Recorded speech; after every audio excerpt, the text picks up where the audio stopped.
Hello everyone, recently আমাদের official যে website এমসিসির সেখানে অল ইন্ডিয়া কাউন্সিলিংয়ের জন্য একটা শিডিউল পাবলিশ করা হয়েছে এবং সেখানে কিছু ডেট দেওয়া হয়েছে যে কবে থেকে রেজিস্ট্রেশন শুরু হবে, কবে তোমাদের অ্যাডমিশনগুলো হবে, চয়েস ফিলিং, এগুলো ডেটগুলো। তো সেই দেখে আমরা কিন্তু একটা আইডিয়া করতে পারবো যে ওয়েস্ট বেঙ্গলে কখন শুরু হবে। মানে ফার্স্ট রাউন্ড যেটা শেষ হয় অল ইন্ডিয়ার, তারপরেই কিন্তু আমাদের ওয়েস্ট বেঙ্গলে স্টার্ট হয়ে যায়। তো রেজিস্ট্রেশন স্টার্ট হচ্ছে 14 আগস্ট থেকে শুরু করে 21 আগস্ট পর্যন্ত সেখানে রেজিস্ট্রেশন এবং তোমরা পেমেন্টের প্রসিডিওরটা করতে পারবে। তারপরে চয়েস ফিলিং আর লকিংগুলো এর মধ্যেই হবে, মানে 16 আগস্ট থেকে শুরু করে 20 আগস্ট পর্যন্ত 2024-এ চলছে। চয়েস ফিলিং আর লকিংয়ের পরে প্রসেসিং অফ সিট অ্যালটমেন্ট সেটা হচ্ছে 21 আগস্ট থেকে শুরু করে 22 আগস্টের মধ্যে, এবং তোমার অ্যালটমেন্ট যে রেজাল্ট সেটা পাবলিশ হচ্ছে 23 তারিখ, মানে আগস্ট মাসের 23 তারিখ রেজাল্ট পাবলিশ হয়ে যাবে। এবং এই রেজাল্টের মধ্যেই কিন্তু আমাদের ওয়েস্ট বেঙ্গলের রেজিস্ট্রেশন স্টার্ট হয়ে যায়।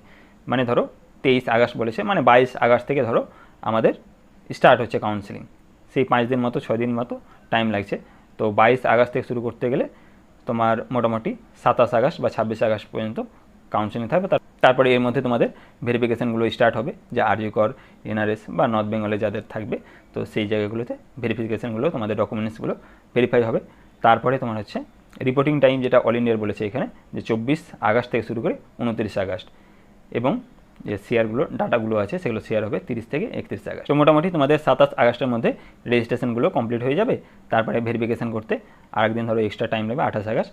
তো মোটামুটি রিপোর্টিং যে টাইম, মানে তোমাদের অ্যাডমিশন যে প্রক্রিয়াগুলো, সেগুলো কিন্তু 1 সেপ্টেম্বরের দিক দিয়ে না ফার্স্ট উইকে কমপ্লিট হয়ে যাবে, এবং ক্লাসগুলো ওই মিড সেপ্টেম্বরে স্টার্ট হয়ে যাবে, এটাই আশা করা যাচ্ছে।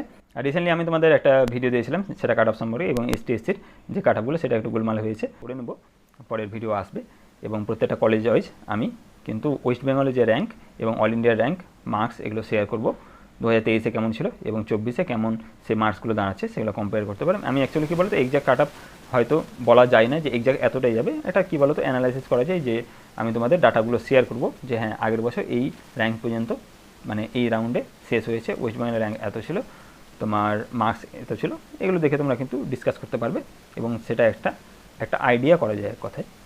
4 নম্বর, 5 নম্বর বা 2 নম্বর, 3 নম্বর কিন্তু এদিকে হয়। তো ভিডিওটি কেমন লাগলো শেয়ার করো সবার সাথে, এবং চ্যানেলটাকে সাবস্ক্রাইব করে নাও, ভিডিওটিতে লাইক করে দিও। থ্যাংক ইউ ভিডিওটি দেখার জন্য।